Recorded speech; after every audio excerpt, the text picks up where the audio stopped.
Cuán firme cimiento se ha dado a la fe. A través de la Biblia, un análisis de la Biblia libro por libro que le ayudará a crecer espiritualmente. Estos estudios fueron diseñados por el Dr. J. Vernon McGee. Acompáñenos en este fascinante recorrido a través de la Biblia. La palabra de Dios. ¿Cuál es la mayor oración de la Biblia? Imagino que si nos sentáramos alrededor de una mesa y habláramos de esto con nuestros compañeros del autobús bíblico, podríamos tener una discusión bastante interesante. Bienvenido a través de la Biblia. Hoy, nuestro maestro Samuel Montoya nos lleva a Primera de Crónicas, capítulo 28 y capítulo 29, y nos habla de una oración que deberíamos considerar digna de ser incluida en esta lista de grandes oraciones. Hablando de oración, iniciamos nuestro tiempo presentándonos al Señor. Padre eterno, te damos gracias porque podemos estudiar tu palabra y podemos aprender de ella, a conocerte, a saber quién eres y a conocer tu glorioso nombre. En el nombre de Jesús te lo pedimos. Amén. Comenzamos hoy nuestro último estudio del primer libro de Crónicas. Nos encontramos en el capítulo 28 y vamos a leer una vez más desde el versículo 11 para poder comenzar mejor nuestro estudio. Decíamos en nuestro programa anterior que lo que tenemos aquí es un poco triste. Hemos llegado al fin de la vida de David, pero aún no hemos finalizado con David. No se le puede dejar así tan fácil.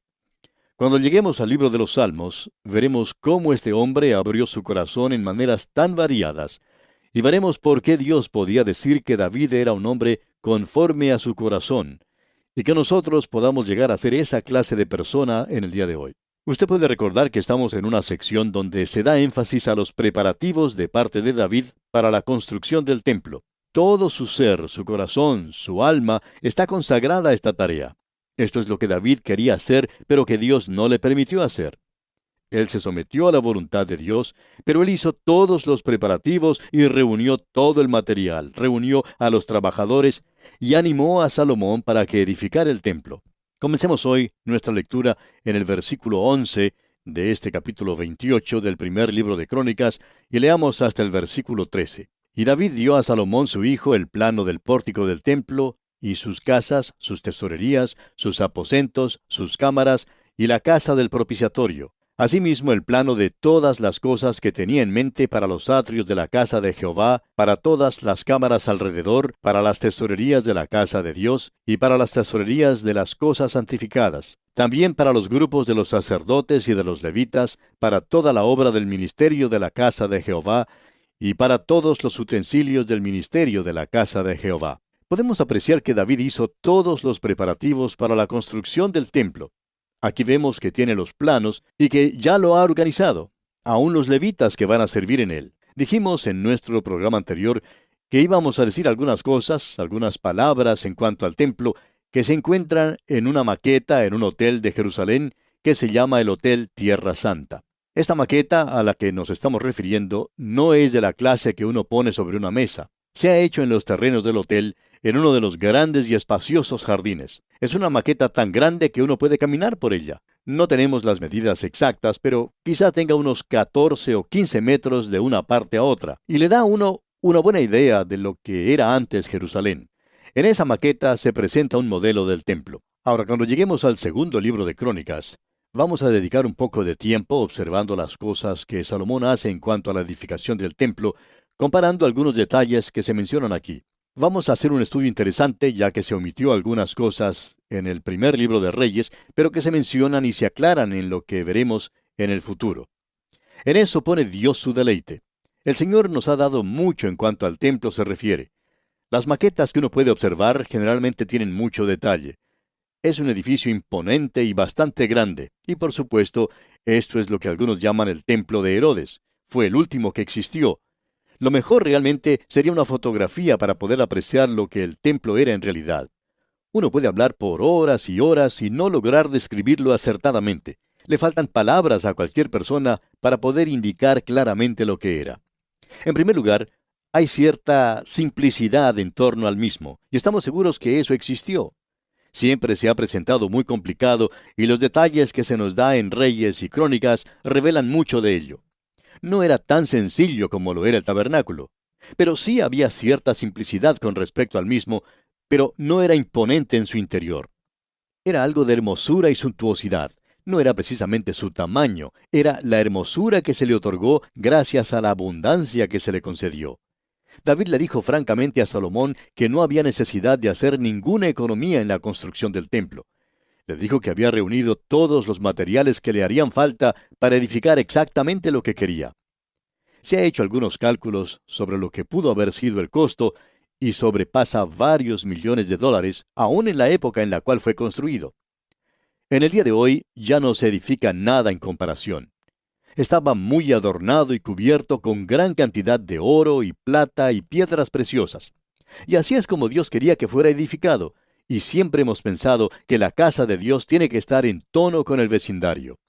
No nos gusta ver esas magníficas catedrales que se levantan en medio de un vecindario pobre, casi una villa miseria o un barrio bajo de la ciudad. Si usted está en una zona donde viven los millonarios, entonces quiere edificar algo que esté a tono con esa zona.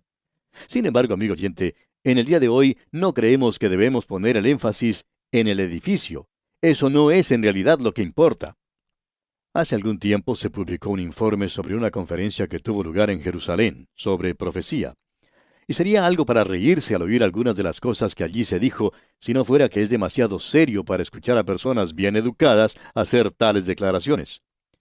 Una de las preguntas que se hizo fue, ¿podrá ser reedificado el templo? Uno de los argumentos presentados es que Dios no puede vivir encajonado. Si usted lee correctamente la información que tenemos en la Biblia, y nos hubiera gustado que la persona que hizo esta declaración lo hubiera leído, se daría cuenta que Israel no tenía ni siquiera una noción de que se le podía encajonar a Dios. Cuando Salomón hizo su oración dedicatoria del templo, dijo con franqueza, «He aquí, los cielos y los cielos de los cielos no te pueden contener, cuanto menos esta casa que he edificado. El mismo universo que Él creó no lo puede contener. ¿Cómo lo va a hacer un lugar tan pequeño?» Era un lugar de reunión, era para la honra y la gloria de Dios. Eso es lo que tiene valor. En nuestros días Dios no mora, no se encuentra con usted en un edificio. Él mora en las personas por medio del Espíritu Santo. Y eso, amigo oyente, es lo importante y lo que debemos enfatizar. Lo que realmente llama la atención es el corazón de David. Veamos lo que nos dicen los versículos 14 y 15 de este capítulo 28 del primer libro de Crónicas. Y dio oro en peso para las cosas de oro, para todos los utensilios de cada servicio, y plata en peso para todas las cosas de plata, para todos los utensilios de cada servicio. Oro en peso para los candeleros de oro, y para sus lámparas, en peso el oro para cada candelero y sus lámparas, y para los candeleros de plata, plata en peso para cada candelero y sus lámparas, conforme al servicio de cada candelero. La idea principal aquí es que no se debe tratar de ahorrar o de ser económico. No había nada mezquino en el templo.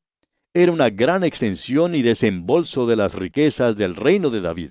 Y él lo hizo para honrar a Dios. Continuemos ahora con el versículo 19. Todas estas cosas, dijo David, me fueron trazadas por la mano de Jehová, que me hizo entender todas las obras del diseño. O sea que Dios le dio a David el diseño del templo. Él eligió también el lugar, la era de Ornán. También animó e inspiró a David, pero no le permitió que lo edificara. Y ahora leemos en el versículo 20, dijo además David a Salomón su hijo, anímate y esfuérzate, y manos a la obra. No temas ni desmayes, porque Jehová Dios, mi Dios, estará contigo. Él no te dejará ni te desamparará, hasta que acabes toda la obra para el servicio de la casa de Jehová. David estaba en realidad empujando a su hijo Salomón para que se ocupara en la construcción del templo, y él no había escatimado ningún recurso de su reino para la edificación del mismo. Y ahora el versículo 21 nos dice, «He aquí los grupos de los sacerdotes y de los levitas, para todo el ministerio de la casa de Dios, estarán contigo en toda la obra.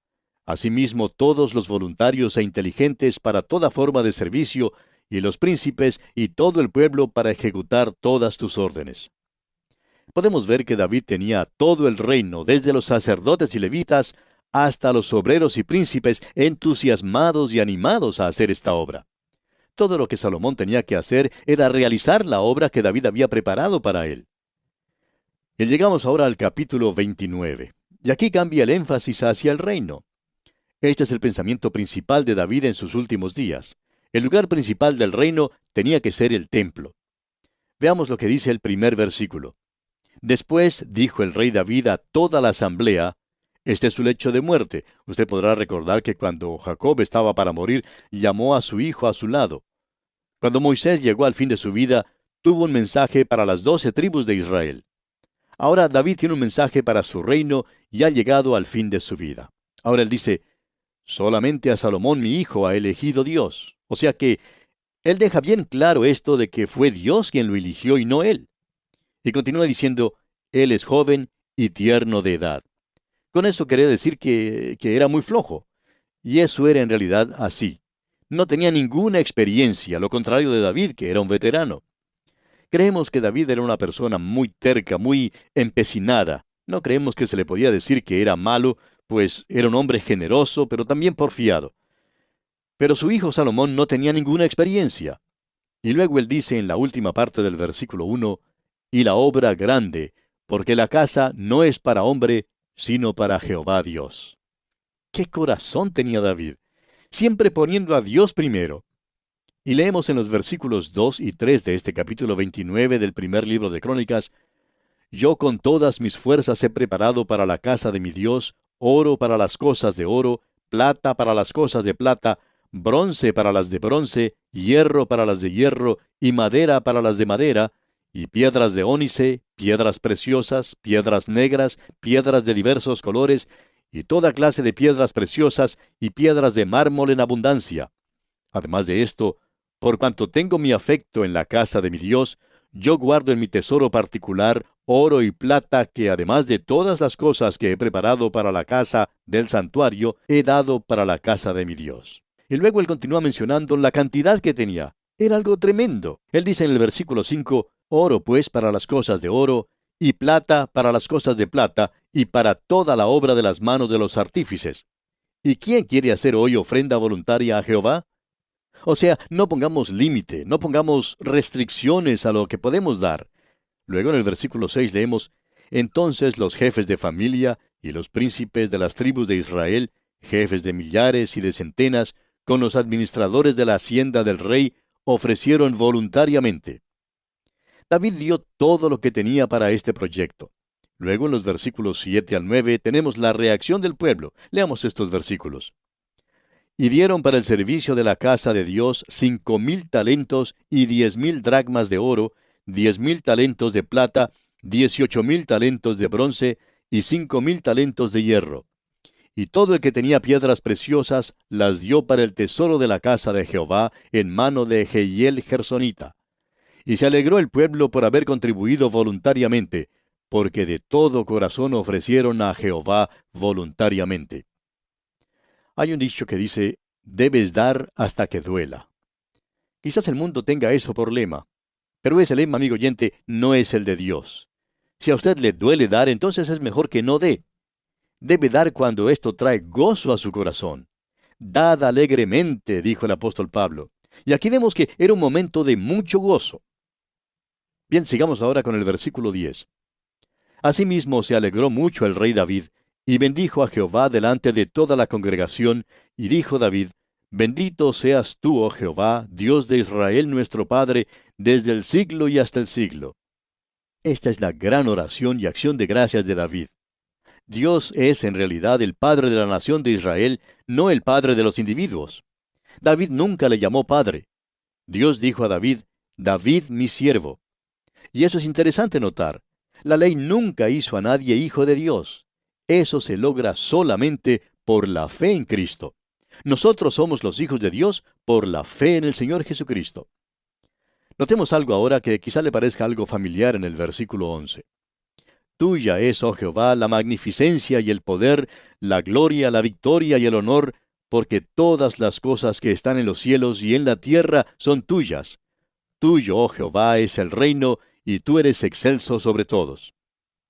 Usted recordará que cuando los discípulos le pidieron al Señor Jesús que les enseñara a orar, Él les dio una oración. Él los llevó directamente a esta oración de David, y esto es lo que estaba en el corazón de David. Tuyo, oh Jehová, es el reino. Estas son palabras de brevedad y simplicidad, pero reúnen la aspiración y la esperanza de los siglos. Es aún en nuestros días una de las grandes oraciones de las Escrituras. Es una de esas oraciones que lo encierran todo, y de las más notables del Antiguo Testamento. Su majestad, su adoración, su alabanza, su acción de gracias, su rechazo de todo mérito humano y su dependencia total de Dios. Tiene humillación de sí mismo, su confesión, su dedicación de todo lo que tiene, admitiendo que esas cosas ya pertenecían a Dios. Esta oración es realmente gloriosa. Reconoce que el reino es de Dios. Esto es algo verdaderamente tremendo. Tuyo es el reino. Esto es lo que el Señor Jesucristo usó para enseñar a sus discípulos. El concepto del reino que encontramos en las Escrituras es el de un reino que es eterno y es temporal. Es universal y es local. Hablando generalmente se puede decir que es el reino del cielo sobre la tierra. Usted recuerda que cuando Dios creó a Adán, le dio a él dominio. Y entonces, ¿de dónde sale el reino? Es el gobierno de Dios sobre toda la tierra. Quiere decir restaurar el gobierno de Dios. Es la recuperación de la tierra para traerla bajo el gobierno de Dios. Esperamos que usted, amigo oyente, no esté creyendo que Dios es quien está gobernando este mundo. Si Él lo hiciera, usted no tendría la angustia, las lágrimas, tampoco tendría las desilusiones o las guerras. Nosotros debemos orar por ese reino, y llegará solamente en la manera señalada por Dios. Esto llegará por medio del protocolo divino y habrá de adherirse a los aspectos divinos. El hombre no puede hacer este reino en la tierra. Solo el Señor Jesucristo puede establecer ese reino. Y podemos repetir aquí, tuyo es el reino. Ahora no creemos que el Padre Nuestro sea una oración para el uso del público. No es algo que se deba agregar a las reuniones de los domingos como parte de un rito. Personalmente creemos que es bueno para usarlo en las devociones privadas de cada uno. Tuyo, Señor, es el reino, y esa debe ser la oración de cada individuo. Este es un método glorioso, y David estaba esperando la llegada de ese reino aquí en la tierra. Prosigamos ahora con los versículos 12 al 14 de este capítulo 29 del primer libro de Crónicas. Las riquezas y la gloria proceden de ti, y tú dominas sobre todo. En tu mano está la fuerza y el poder, y en tu mano el hacer grande y el dar poder a todos. Ahora pues, Dios nuestro, nosotros alabamos y loamos tu glorioso nombre. Porque, ¿quién soy yo y quién es mi pueblo, para que pudiésemos ofrecer voluntariamente cosas semejantes? Pues todo es tuyo, y de lo recibido de tu mano te damos. Es interesante notar que a Dios no le podemos dar nada en realidad.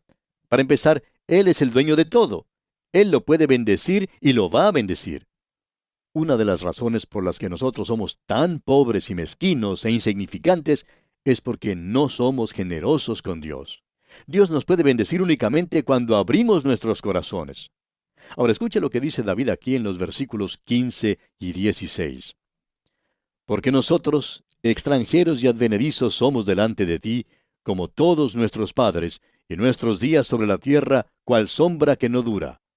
Oh Jehová, Dios nuestro, toda esta abundancia que hemos preparado para edificar casa a tu santo nombre, de tu mano es, y todo es tuyo. Nos gustaría pasar toda una semana en esto. Es verdaderamente algo maravilloso. Avancemos ahora leyendo los versículos 17 al 21 de este capítulo 29 del primer libro de Crónicas. Yo sé, Dios mío, que tú escudriñas los corazones y que la rectitud te agrada. Por eso yo, con rectitud de mi corazón, voluntariamente te he ofrecido todo esto, y ahora he visto con alegría que tu pueblo, reunido aquí ahora, ha dado para ti espontáneamente. Jehová, Dios de Abraham, de Isaac y de Israel nuestros padres, conserva perpetuamente esta voluntad del corazón de tu pueblo, y encamina su corazón a ti.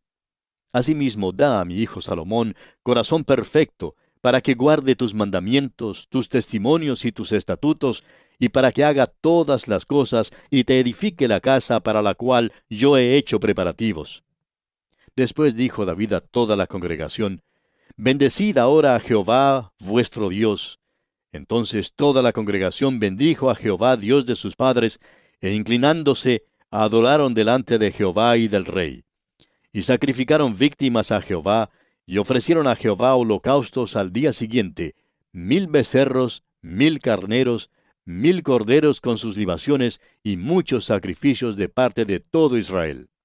O sea que todo esto constituyó un motivo de grande regocijo y adoración.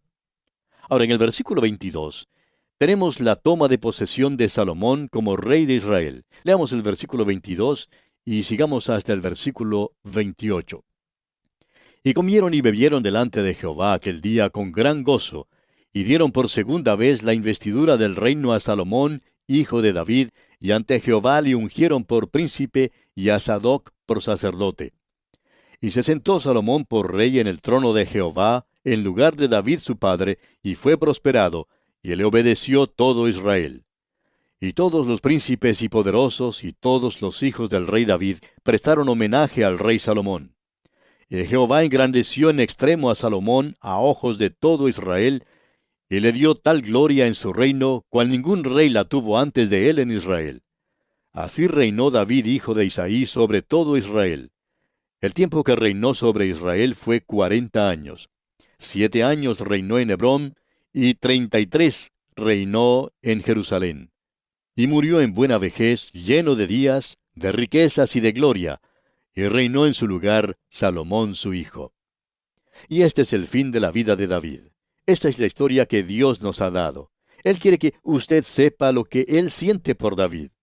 Y este primer libro de Crónicas concluye diciendo aquí en los versículos 29 y 30, y los hechos del rey David, primeros y postreros, están escritos en el libro de las crónicas de Samuel vidente, en las crónicas del profeta Natán, y en las crónicas de Gad vidente, con todo lo relativo a su reinado y su poder, y los tiempos que pasaron sobre él y sobre Israel, y sobre todos los reinos de aquellas tierras.